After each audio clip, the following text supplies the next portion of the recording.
شخصیتیں لوگوں نے جعلی بنائی ہیں. اب یہ سفیان ثوری بھی بہت بڑا ولی اللہ ہے، رابعہ بصری کا استاد ہے، یہ بھی بتاتا جاؤں گا. جانتے ہیں رابعہ بصری کو؟ اس کا استاد ہے. رابعہ بصری ایسی نالائق ہے کہ امام محمد باقر کی ہمسائے میں رہتی تھی، پڑھتی جا کے شام کی مولا کے پاس نہیں آتی. یہ بھی تحقیق کیجئے گا. امام محمد باقر کو زہر دلوانے میں بھی شامل.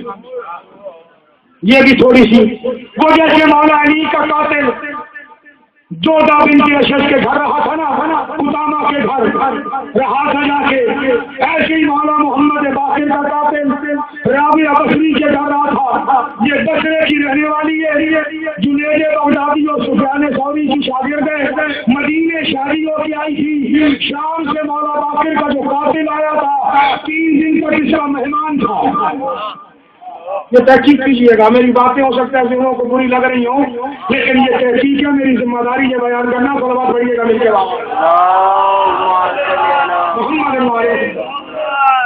تو وہاں اس نے بھیجا اپنا شاگرد کہ جاؤ جعفر صادق کے پاس. مولا کو اس وقت مدرسہ تھا کوفے میں، کربلا اور کوفہ کے درمیان. مولا کی اپنی ذاتی جاگیر تھی، اس جاگیر میں سرکار نے مدرسہ بنایا، وہاں پڑھاتے کہ جاؤ مولا سے جا کے کوئی حدیث لے کے آؤ. وہ آیا، سرکار مجھے کوئی حدیث بیان کریں. وہ میری گفتگو کا پہلا لفظ انہوں میں رہے کہ ذہن بلند ہوں گے تو علم دیا جائے گا، ذہن بلند ہوں گے تو علم دیا جائے گا. اور سرکار کوئی حدیث، سرکار فرماتے ہیں پہلے کوئی حدیث یاد ہے؟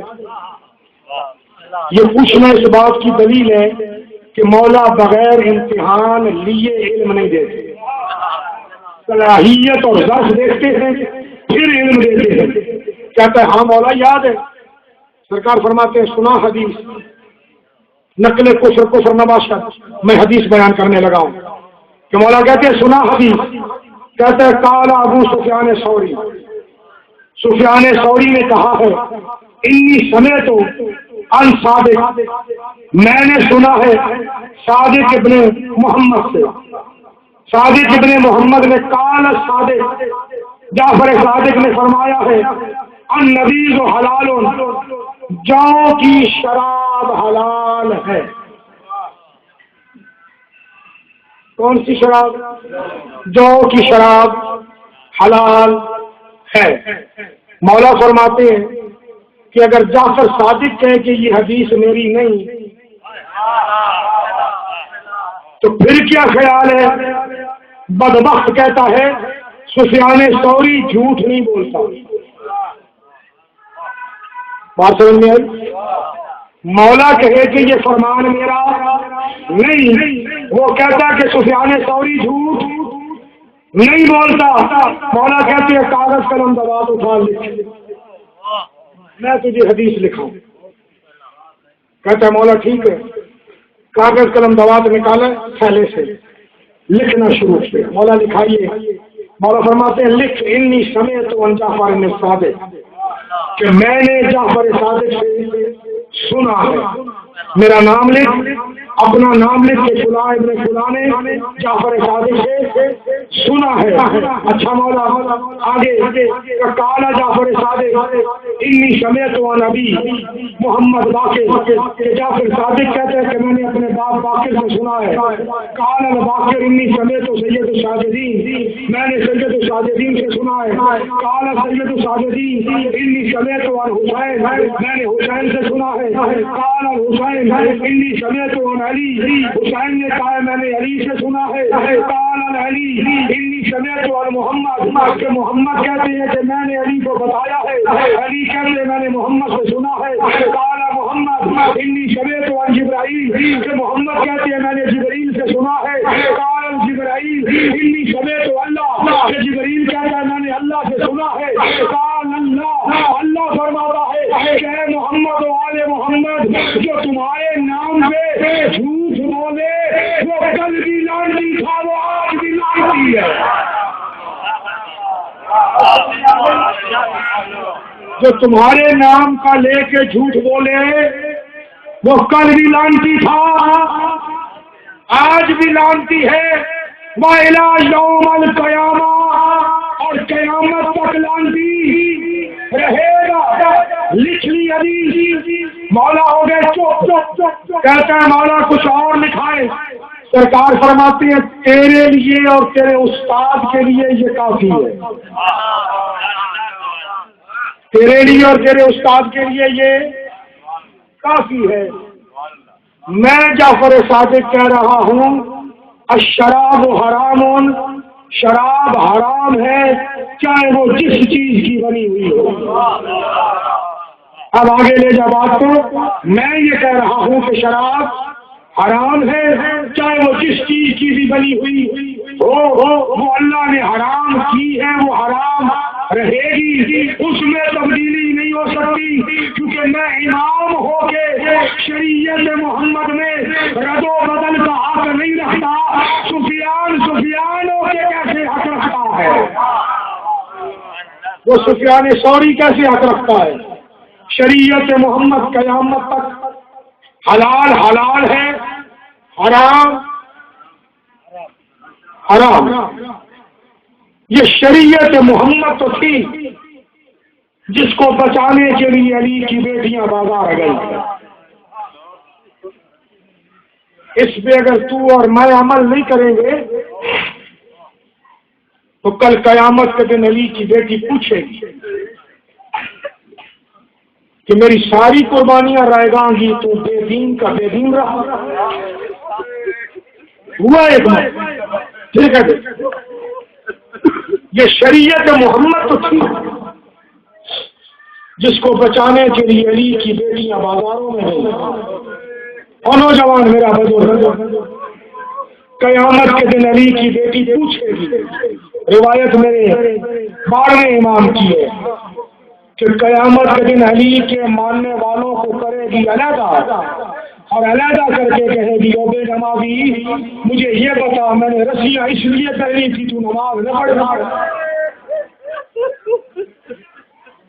میں نے فجر کی اذان اکبر سے اس لیے دلوائی تھی کہ تجھے دنیا کے کاموں کی فرصت ہو، نماز کی فرصت نہ ہو۔ روتا تو میرے اکبر کی داڑھی کو تھا، تیرے اپنے منہ سے داڑھی نہیں تھی۔ کیا سوچو، اسلام میں سب سے پہلے داڑھی مڑوانا یزید نے شروع کیا، سب سے۔ میری بات بری لگتی ہے تو لگے، لیکن جملہ میرے مولا حجاج کا ہے، فرماتے ہیں خدا لعنت کرے یزید پہ کہ داڑھی بال منڈواتا تھا۔ جو سید بیٹھے ہو مجھے معاف کرو، اپنی داڑھی کے مونڈے ہوئے بال انگلی پہ رکھے نا، یوں حسین کے سر کو مار کے کہتا تھا کہ یہ ہے تیرے لانے کی سنت جو میں منڈوا رہا تھا۔ یہ تو یہی حق بنتا ہے ہمارا کہ ہم بے دین بن جائیں۔ شیعت میں آنا آسان ہے، شیعت میں رہنا مشکل ہے۔ شیعہ ہونا بڑا آسان ہے، علی ولی اللہ پڑھ لیا شیعہ ہو گیا، لیکن شیعہ بننا بڑا مشکل ہے، کیونکہ اس میں پھر اپنا مزاج چھوڑنا پڑے گا، جو حسین کا حکم ہوگا وہ ماننا پڑے گا۔ شیعت اس چیز کا نام ہے، اپنے مزاج پہ چلنا ہے تو شیعت چھوڑ کسی اور مذہب میں چلا جائے، وہ چلے ہی اپنے مزاجوں میں۔ شیعت اپنے مزاج پہ چلنے کا نام نہیں،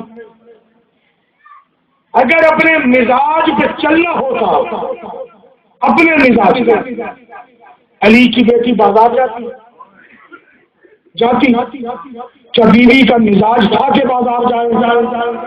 نہیں تھا نا مزاج، لیکن کس لیے گئی ہے کہ حکم امام تھا کہ جب تک تو بازار نہیں جائے گی دین بچے گا نہیں۔ پھر مزاج کے خلاف شرابی سے بھی بولی ہے، ہر ایک کے سامنے خطبے بھی پڑے ہیں، میں بازار نہیں پڑھا کرتا، شام کا ایک بازار نہیں جس میں علی کی بیٹی گئی ہو، شام کے 7 بازاروں میں علی کی بیٹی کو گھرایا گیا۔ اور کیوں بے شک میرا قرآن رکھ میرے سر پہ، یہ تاریخی حقیقت ہے۔ خدا لعنت کرے یزید پہ۔ شام کی عورتیں یزید کو پیغام بھیجتی تھیں کہ تیرے باغی مارے گئے ہیں، ان کی وجہ سے بازار میں مردوں کی بھیڑ ہو گئی ہے، ہم تیرے قیدیوں کا تماشا دیکھنے نہیں آ سکتی کیونکہ ہم پردے دار ہیں، قیدی ہمارے محلے بھیج تاکہ ہم ان کا تماشا دیکھ لیں۔ مولا سجاد رو کے کہتا تھا میرے اللہ جنہیں پردہ آتا نہیں تھا وہ پردے دار ہیں، اور جن کے گھر تطہیر نازل ہوئی ہے انہیں بازاروں میں پھرایا جائے۔ لم تلدنی امی، کاش میری ماں نے مجھے پیدا نہ کیا۔ 7 بازاروں کے کئی موڑ ہیں، کئی موڑ، 3 موڑ تو ایسے ہیں جن پہ میرا مولا سجاد غش کر گیا۔ علی کی بیٹی نے اٹھایا، سجاد جا، اگر تو شام میں مر گیا میں حسین سے وعدہ کر کے آئی ہوں تیری نسل بچا کے لاؤں گا، مجھے اپنا وعدہ نبھانا ہے۔ عزادارو، اسی سید سجاد کا تابوت بھی نکلے گا، شہادت میرے بعد پڑھنے والے پڑھیں گے۔ تاریخ نے لکھا مولا کی بیٹیاں ہیں 9، بیٹے ہیں 7۔ ایک روایت